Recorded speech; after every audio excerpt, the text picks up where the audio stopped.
Welcome, everyone. We are glad to have you this evening for our presentation on criminal justice and sociology at Carthage. Tonight, we have some of our expert faculty from the department who want to share with you what our students are doing both in and outside of the classroom.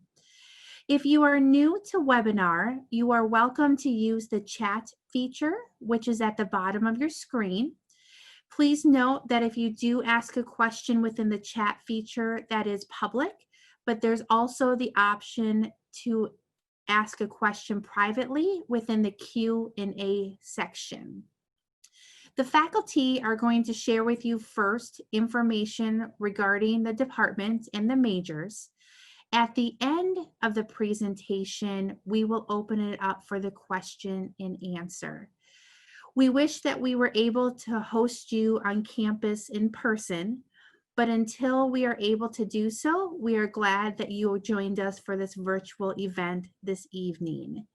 And so now I would like to introduce our expert faculty members. They will be sharing their screens and their video.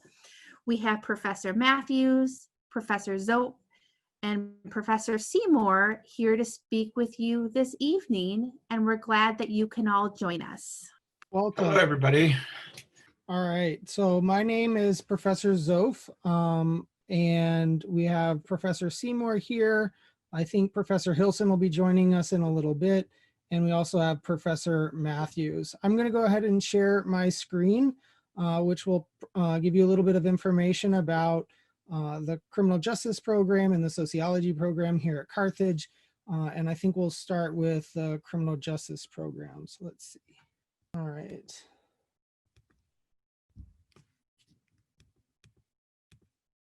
All right, Rick, did you want to cover this one? Can you see it? Yes, I can see it. So I'll spend a few minutes talking about the program, and then later if people have questions they can ask.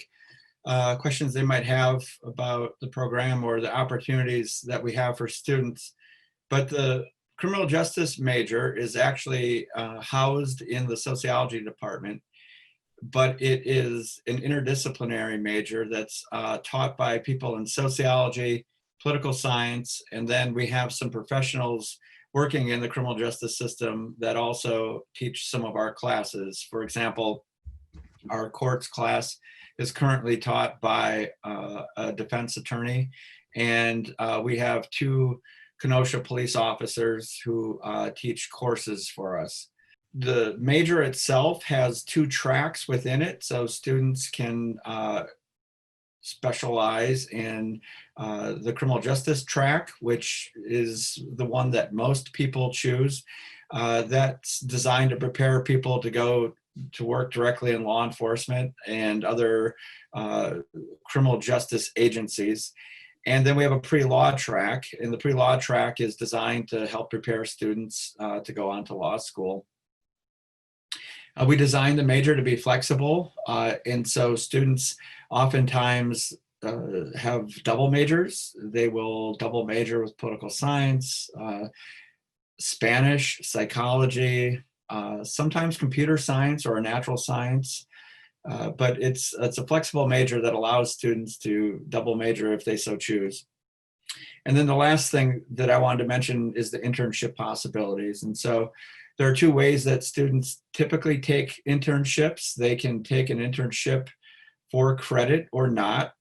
And if they decide to take an internship, they can do it either locally here in Kenosha while they're on campus, or they can do it at home. And a lot of the students who do internships at home take them over the summertime. And they can do those, either of those internships for credit or not.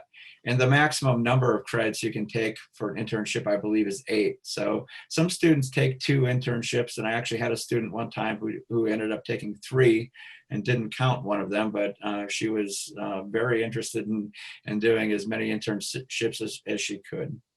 And then we also have a criminal justice minor, and the minor is 24 credits. So you have to take Intro to Criminal Justice, and then you get to pick the 5 other classes that are electives for the minor.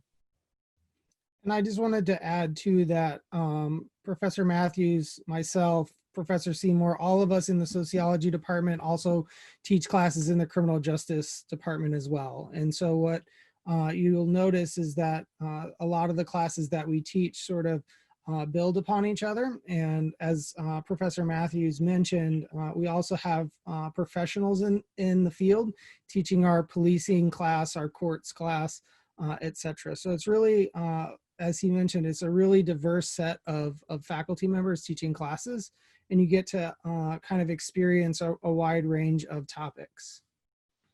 All right, so I'm going to talk a little bit about the sociology major, which, as Professor Matthews mentioned, the criminal justice department is housed in sociology, but you can also get a major in sociology itself. Sociology is really sort of the focus on people and society, sort of, again, an interdisciplinary curriculum that includes criminal justice, sociology, political science, social work, women and gender studies, business, sometimes even some of the natural sciences come into the sociology core curriculum as well. One of the things that we try to do in the sociology department is help students get trained in research and internships. Much like the criminal justice department, we have a lot of students who do internships in either the criminal justice department or sociology, and sort of back and forth. But really one of the things that we have a lot of community partners that we work with on these internships, both in Racine, in Kenosha, and even as far away as like Milwaukee and Chicago. So we really try to match students up. Again, if internships are something that you're really interested in, if they are during the regular semester, they're usually local. And if they're at your home or near where you are at home, they can be done or completed for J-term or the summer. And then we also have some J-term study tours. The most recent one that I want to highlight is Professor Seymour's Disney class. He along with a professor in social work took a group of, I think, about 20 students to Disney this past J-term, where they sort of studied and experienced Disney as both a cultural icon, a media icon, and thought through a variety of different perspectives about what that might mean. And then lastly, one of the things that we try to do, especially in the sociology department, is get students involved in research as soon as possible. Professor Hilson, who may get on the chat later, has been active, especially in the student faculty research opportunities. We have a program called Summer Undergraduate Research Opportunity, and that program allows faculty and students to work on faculty and student-led projects. And I believe she has worked on 3 over the past 2 summers. I know I've worked on 1 in the past, and it's a really important opportunity for our students to get some hands-on research opportunities. All right, and then the structure of the major is similar to most majors. We have 44 credits with 6 core classes, from an intro to sociology class all the way through your senior thesis. But because we do emphasize the interdisciplinary nature, we also require 1 outside elective class. Some of the kinds of classes you might find in our major include things like race and ethnicity, or race and racisms. We have class on juvenile delinquency, deviance, the sociology of religion, and others are some of the electives you might find. And much like the criminal justice minor, we have a sociology minor with 24 credits that has 2 core classes and 4 electives. So those are sort of the core components of our departments. But again, one of the things that we really sort of emphasize in the liberal arts tradition is taking classes in sociology and outside of sociology and seeing how they work together. Criminal justice and sociology are pretty easy double majors. Political science is another one that we work with closely. A lot of the criminal justice and political science classes overlap. We also have classes that work for the women's and gender studies minor, as well as a few others across the curriculum. And so here is just a picture of some of the faculty, the full-time faculty in the criminal justice and sociology department. As I mentioned, all of us teach in both the criminal justice and sociology department. I'll just speak for myself. I teach mostly classes on intro to criminal justice, and then I teach classes on race and ethnicity. I teach classes on sex, gender, and sexuality. I've taught a class on diversifying science and thinking about the experiences of women and people of color in STEM fields. Professor Miller, who's not here, teaches intro to sociology for us. Sometimes he'll teach classes on corrections or juvenile delinquency. Dr. Thompson teaches the sociology of religion and has a sort of research institute that he gets students involved with. If he pops in, I'll have him talk a little bit about that. But basically what he does is he collects data and information and from a variety of different places and helps students sort of get involved in evaluation data, whether that be for the college, whether that be for a local organization. Let's see, a couple of the chats coming in from Professor Seymour here. He wants me to mention that we have a class that's by a full-time faculty member on mock trial for the Criminal Justice Department. I don't have his picture up here, but I'll let anyone else, if Professor Seymour, you want to come on and talk a little bit about the classes that you teach? You here? Oh, there's Professor Hilson. That'll work too. Does Jeff want to go first, or? No, you I can go jump first. in. Hi. So I teach mostly the intro classes. I usually have at least 2 of those each semester, and those are one of my favorites because I do a semester-long game. It used to be just for one class, but I break it up so that the whole semester we play a game with the family, and at the end we do a really intense presentation. So I don't want to give too much away because it has a lot of twists and turns that I think are really interesting. But that class is mostly discussion based. We do a lot of reading. There's not textbook, but it's mostly discussion, interactive, and a lot of application. And I also teach a race, and we call it race and racisms, but I think it's race and cultural minorities class is another one of my favorites, where we use a textbook, but we also, again, use a lot of application and integrate contemporary media, current events, history, of course, and kind of mash it all together. And that is also discussion based. Where on Fridays, we reserve that for just class discussion. And I do something similar whenever I teach the criminology course, the 2000 level course as well. We have a group project centered around the Department of Justice reports that occur in multiple cities. And then once again, on Fridays, we have discussion. So all my courses are based in text, but at the same time, I pay attention to contemporary events and try to incorporate a lot of that along with discussion. So. Thank you. I teach, it's Wayne Thompson here. I teach the courses Brad was saying about social religion and that institute thing, the Carthage Office for Research and Evaluation Services. Students can plug into that, but also that often occurs through the use of field placements, which is sort of an internship. I mean, it is an internship, but often involves a research component. So that's another thing that I do and teach criminal justice seminar for the senior theses. That's fun. The topics range from wives with knives to, I mean, you can imagine, mass incarceration, police mechanization, police violence towards citizens. It's quite interesting. Thanks, Wayne. All right, so the last couple slides here, one of the important things to sort of think about is what do some of our students do after they graduate from Carthage? It's really a wide range of things, whether they're a criminal justice major or sociology major. We have lots of students who go into law enforcement at various levels, whether that be local police departments or sheriff departments.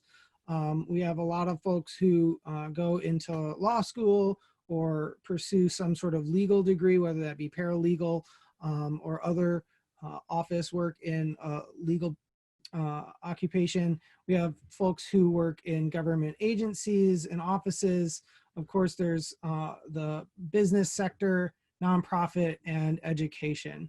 And I'll just say that, you know, one of the great joys I just received today, one of our seniors sent me a photo of his sworn in ceremony. He's going to be a police officer in Lake Geneva starting in the end of July. So he sent me a picture of him shaking the police captain's hand today. So it was really cool to see him and his growth, and then to sort of land a job in the midst of all this, especially one that he's been dreaming of for the past 2 years. So this is just some of the areas that you can go into with a criminal justice or sociology major, but there's a lot of other ones as well. And then just to like leave you with some pictures of some of our past and present students and some of the things that they've said about the department. You can see we have a wide range of folks who really go into a lot of different careers. And one of the things that, if you come to Carthage and you decide to take classes with us, one of the things that you'll learn is that we will do our best to make you change your mind over and over again about how the world works, as well as sort of help you think about where you fit in all of this. So I think that's the end of our presentation. I'll leave this up just for a couple more minutes, but I think unless someone else, Rick, Catherine, Wayne, has anything else to say, we could start the question and answer session. Thank you, everyone. That's some great information. Brad, if you want, after a few minutes, you can take your share screen off. That way we can see bigger pictures of all you guys. But for our guests joining us this evening, you are welcome to use the chat feature at the bottom of your screen. And so one of the questions that just came in is, what are all your backgrounds? What did you do before Carthage?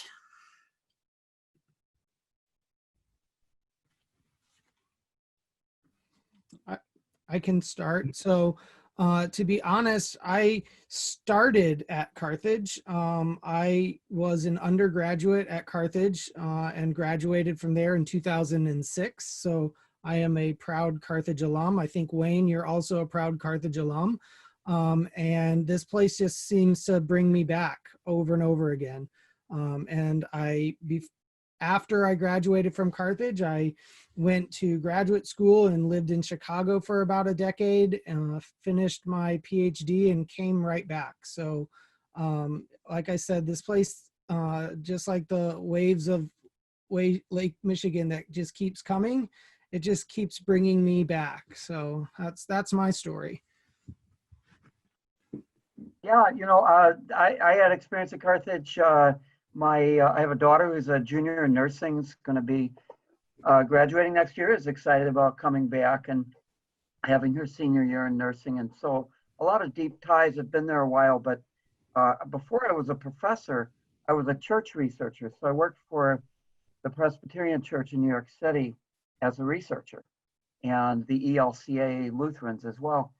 So I had this background as a church statistician and researcher and bureaucrat, and then decided I got this whimsy to become a professor. And I never in my wildest dreams thought I'd be coming back to Carthage, but the institution I was teaching at in Chicago was having some financial issues, and Carthage had a job open. One thing led to another, and I moved up here with my family. But it was an interesting coming home, and that I got to say the people I went to Carthage with were a little bit surprised, you know, that there I am back at Carthage. But it's wonderful to plug back into that wonderful rich network and you know, be able to look backward and forward and now and Carthage is a cool place, a lot of neat things, and sociology is one of the coolest things about Carthage. You want to go next, Jay? Oh, go ahead, Catherine. I am born and raised in Milwaukee, Wisconsin, so not too far from here. And I went to college in Atlanta. I went to Emory University and went straight to grad school after. I got involved in a really great program for underrepresented students. They wanted to diversify the academy. And I went to University of California, Santa Barbara, and I was out there for about 6 years. And then I got my job at Carthage. So I came back after my third year in grad school and did some research in Milwaukee around policing and the North Side, which is primarily a Black community there, and that's where I continue to do a lot of my research now. So Professor Zof mentioned earlier that I do research with students, so if you're interested in that, I'll be more than happy to take any help I can get to transcribe and just kind of develop that research more. But I've done research with community members and police officers there. And then, I was finishing up graduate school and the job opened up. It was in I say the stars aligned because it was in the perfect location. I'm close to family and the fields are perfect. And my colleagues, we all kind of work on similar things. So everything just worked out that way. So it was good to be back and be local. Right. And I've been in the Midwest pretty much my whole life, aside from one fall when I ventured out to Philadelphia after college to try to be an event planner. That didn't last very long. I applied to graduate school, went to Notre Dame for a few years, got my PhD, bounced around the Midwest some more, and ended up in Wisconsin. So happy to be here. That's the thumbnail sketch of my life to this point. Yeah, I'm a Midwesterner too. I grew up in the Upper Peninsula of Michigan and then did my graduate work in Kalamazoo. And I took my first job as a professor at Ohio University. And then I came to Carthage in 2002, I think. So I've been here almost 20 years. It's a great place. It's a great community. It's the location of the college is excellent. And I don't know, it's been a great place for both myself and my family. We had 2 kids and raised them here, and they really enjoyed growing up in Kenosha. Thank you. Thank you all for that background. Henry asked a question, what do you recommend to start the internship program? Or when do you recommend to start the internship program? I'm gonna ask Wayne or Rick if you want to go for that one. You tend to supervise more of them than I do. Well, I would say that in recent years, I have seen a wider variety. I mean, traditionally junior year, and indeed junior year and summer of junior year is when it starts to become more of an issue. Students are thinking about post-graduation, and so that's very common. But the sophomores and even freshmen, and years ago I'd say, oh, well, throw them back in the pond, we'll see you in a year or two. But these days, people are being creative, just like with gap years. There's more variety of what people do. So you see the internships not across all 4 years, but it's getting more to be like that now. Yeah, I think a lot of students are starting internships earlier, and I see more students wanting to take multiple internships. So, my advice would be to probably wait until after your freshman year.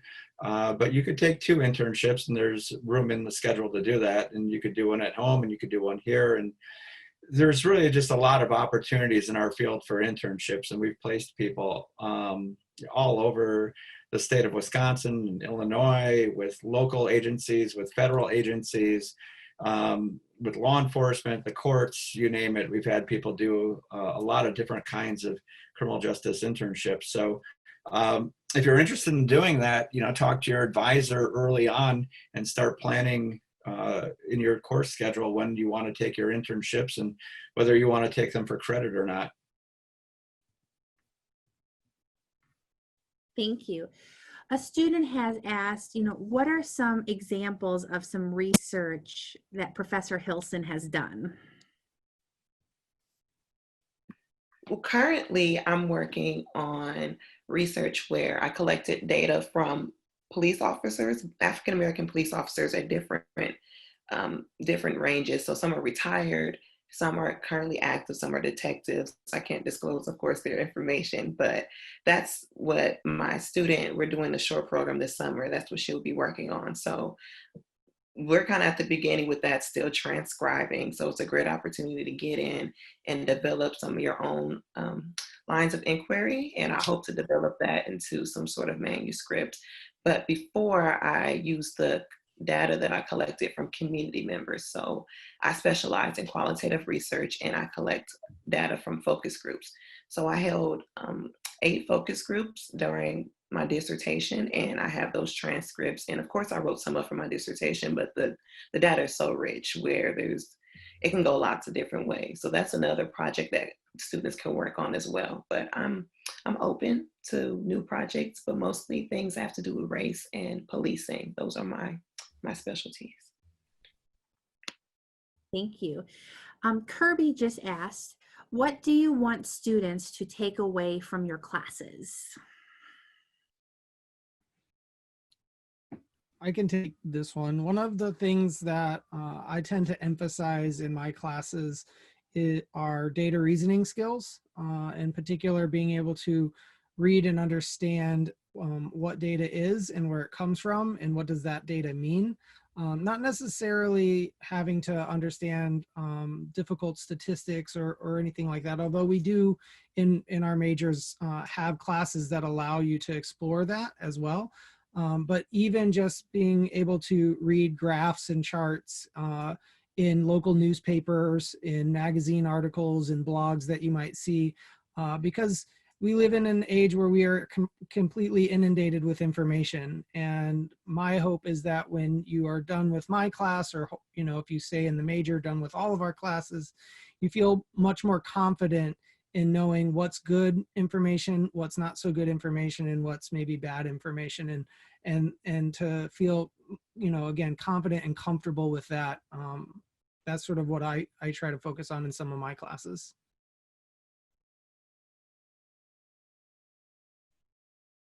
In my class, I just want to emphasize that it's really important that students grasp structure and how the overarching systems that are in play affect individual outcomes and lived experiences. So I mentioned earlier that I play a game during my introduction class, and the point of that, I give everyone a family and a budget, and every week I become God on Fridays and I hand out a life happens card, and things happen and students have to adjust to that. But I pair it up with different lectures, whether that's about race, class, gender, sexuality, and I try to bring it home that some things that are out of our control, yet influenced by individuals, have real effects on our life chances and the ways that we move through the world. And I hope that students understand that when they leave my classes as well.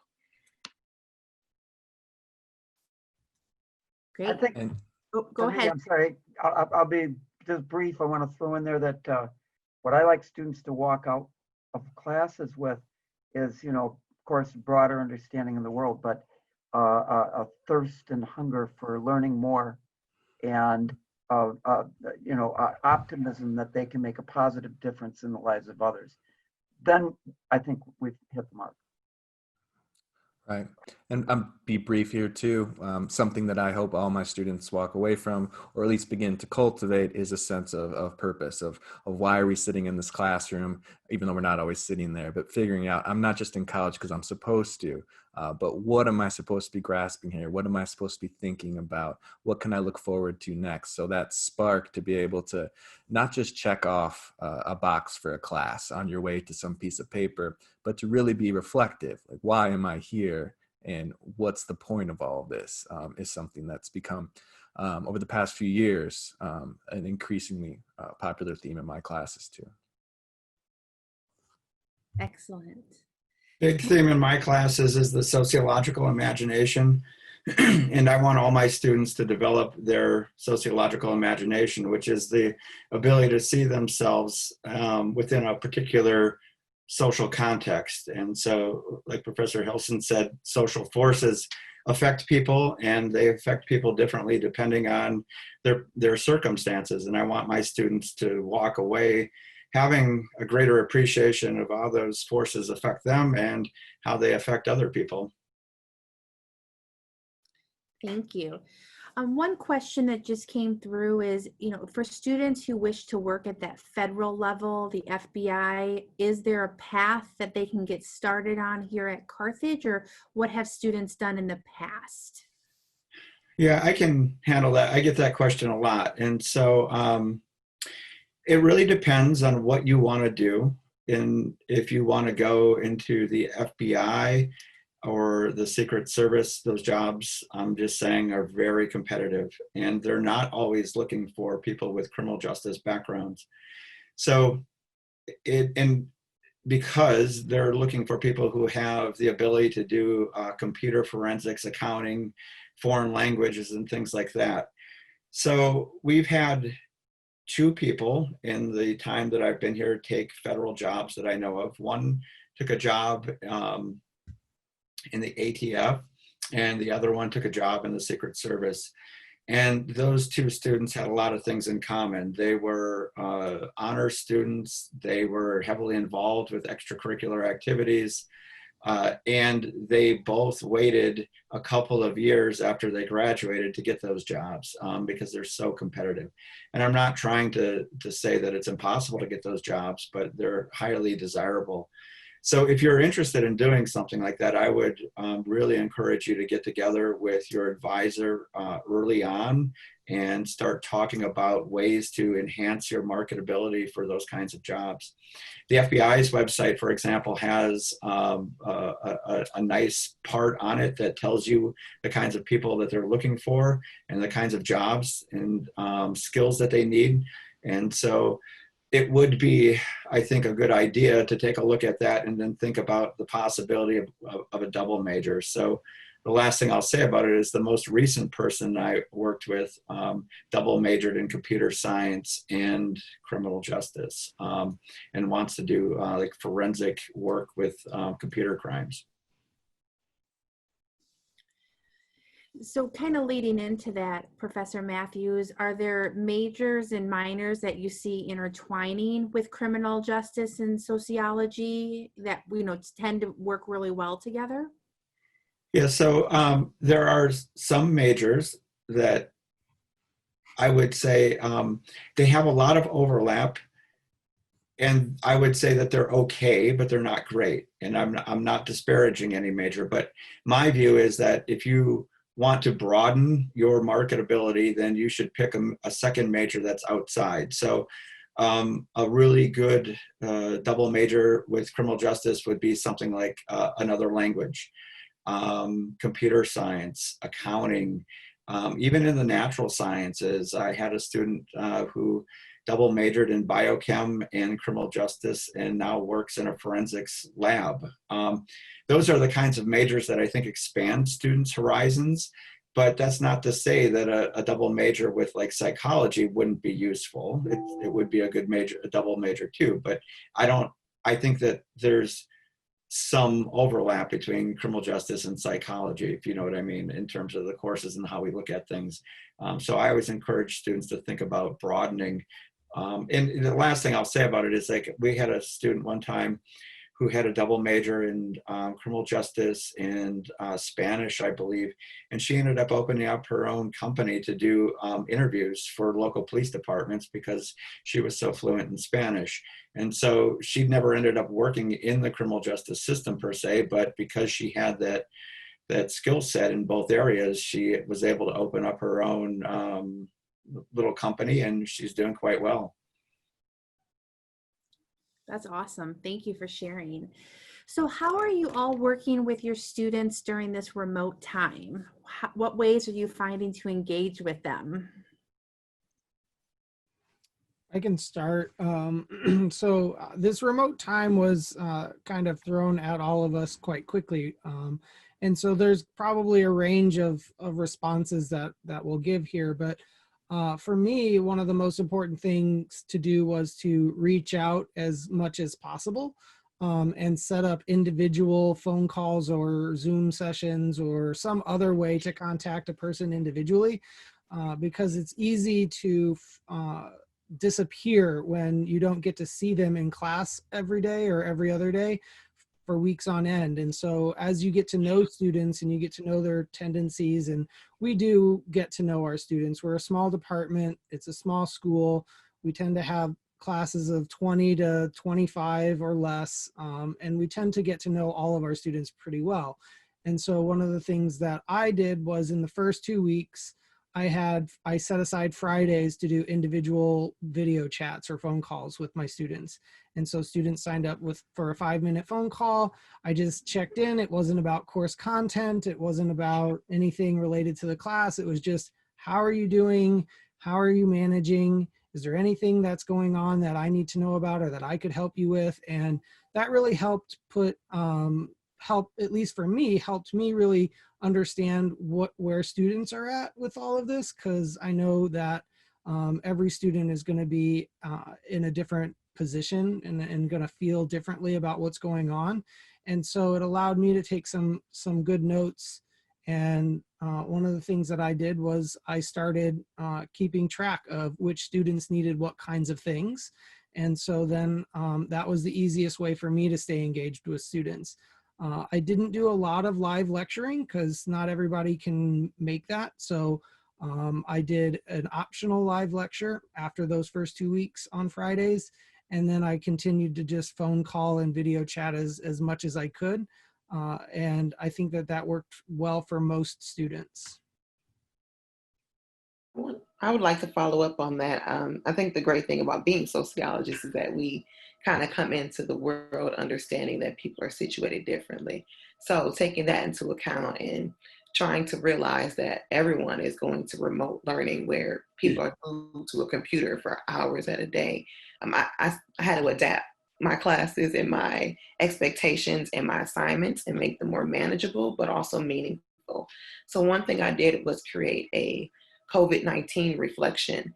And in that reflection, it was also just asking how they were doing. So part of the grading was tell me how are you and how have what we learned in class, how do you see that relate now? Especially with my Life Happens game, life literally happened to us. So I think that was another way that I was able to adjust that final assignment and use what we're going through now as a way to incorporate into their assignments. But I think it's difficult because a lot of our students don't have access as easily as others might. And myself, I'm first generation college student, so I always try to keep that in mind, that a lot of students might not have the know-how or the support or the resources around them. Home may not always be, we say safer at home, but that might not be true for everyone. I have some students that are in crises, and some of the work that I did was just helping them through personal things. And I think that was meaningful. And remembering that all of us have different things going on as well as we're trying to adapt. I know some of us might have family members that were sick. I have a toddler home, and that's been very interesting, trying to do work along with her. And also a 12-year-old that I'm trying to make sure that she keeps up with her learning. So I think the main thing I had to do was adapt my expectation, make them realistic, but also leverage what we have going on in a way that students can learn from it. And also along with the video chat. So I keep Zoom office hours twice a week. And I also have a number that students can and do text me and call me at all types of hours of the day, but I'm available and I try to adjust and accommodate. I take late work because it's there. I appreciate the effort, and I just adjust my expectations that I had before.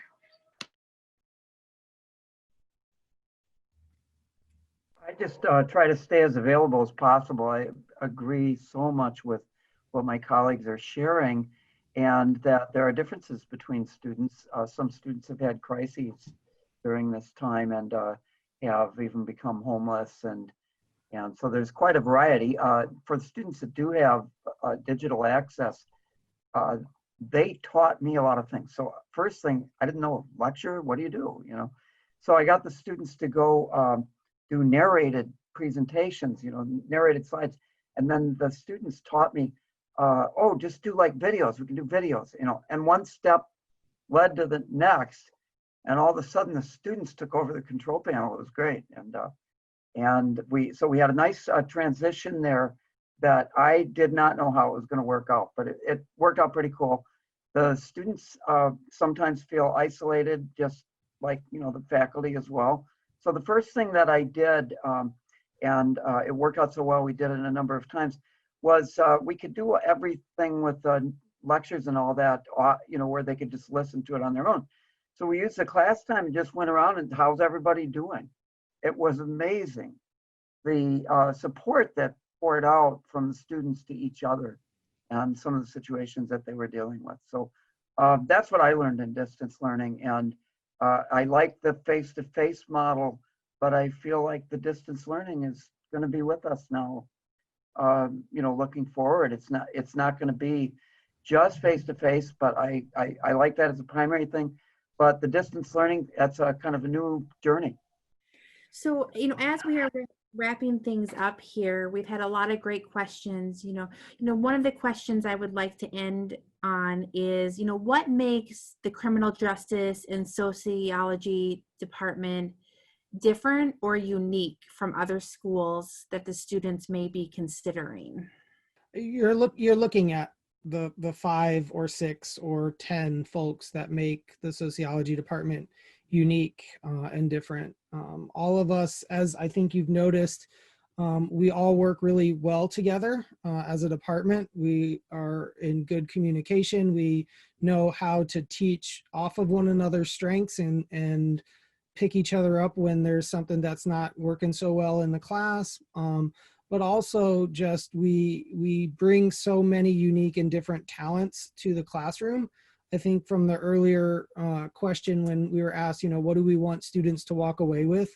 I think you noticed that not only did we answer a lot of things similarly, but we also answered things differently, which means that as you go through our classes and our major and get to know us, you'll learn different things from different folks. But you'll also know that the faculty have been working together to make sure that your whole experience is really tied together nicely, that we really build our classes off of one another, and we know how to speak to the strengths of all of our colleagues.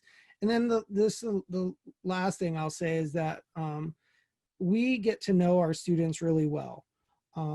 I don't know how many times I've walked past Catherine's office and it's completely filled with students.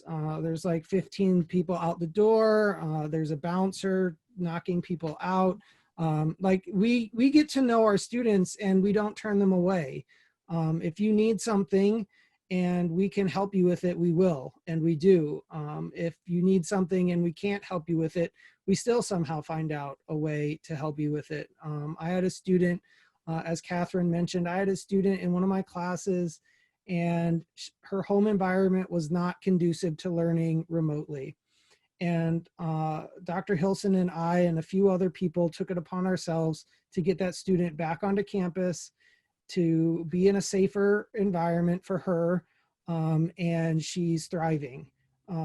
We'll see, as the summer rolls around, if we can do that once again, but we will try once again to help that student. And so I think that's what makes our department so unique, is you have 5 people here plus everyone else who's not here, who are strong advocates for you as a student and you as a person. That's what makes our department so amazing. I would add to that, that's wonderful what I'm hearing, and it's my experience certainly in the classroom, but I would add, there's also in a small college environment, we're able to take advantage of the interdisciplinary nature of it. So just for instance, with the criminal justice major, a few years ago, we had a student who started doing, did J-term trip to Costa Rica a couple times, became interested in the environmental destruction of the rainforest there. She was a double major in environmental studies and criminal justice. Ended up writing her senior thesis, which was very long, I must say, and very good, about the criminal justice issues with burn and slash agriculture of the, people trying to grow bananas in the National Ecotourism Park.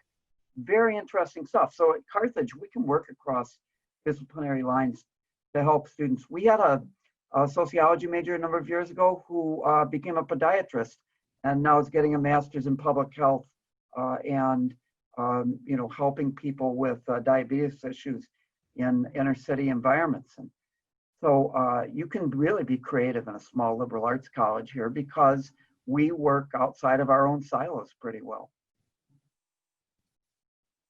Yeah, I'd like to add that, we do work well together. I don't know how many times I've been in the hallway just talking with my colleagues and sharing information about our classes. I know what's going on in other classes down to the lecture and what reading materials there are. And I'm able to build upon that and kind of curate my class to where things flow smoothly. I think that we're very honest and authentic and vulnerable people. And I think that's why students gravitate towards us and find us relatable. And I think that comes through in the way that we teach and also mentor. And it's another thing I'd like to emphasize, that I mean, I graduated not too long ago from an undergraduate sociology program, and it was nothing like what I see now, to be honest. It was great in training, but I feel here I get to know my students. I know them by name. Every time they pass me, they take repeat courses. They bring in things that they learned in other classes, and it just all kind of melts together well. So I think that's what you get here that you might not find other places. Like we really work together. I appreciate it. Yeah, just to add to that, I think one of the things I've really enjoyed is the close-knit community that we have and the connections we make with students. And I have students that I've had 15 years ago that still email me randomly to talk about things, and they update me on their family life and what they're doing in their careers. And so that always makes me feel good that, that the college in the department had that kind of impact on them, that they reach out to their professors and let them know how they're doing. And I think that that's a really a special thing about coming to a place like Carthage. If there's any other questions, you are welcome to write them in the chat box. But tonight, this was a lot of great information for our students. For our students and families who are watching, we are happy to get you connected individually with any of the faculty here today. We can set up an individual phone call or Zoom meeting. When we're able to welcome guests back to campus, we can set up a meeting then as well. But this webinar will be recorded, or it was recorded, and will be placed on our website here later this week as well, if you wish to share with friends or family members. But we thank you for joining us tonight, and we can't wait to host you on campus soon. Thank you. Thank you. Yeah. Thank you.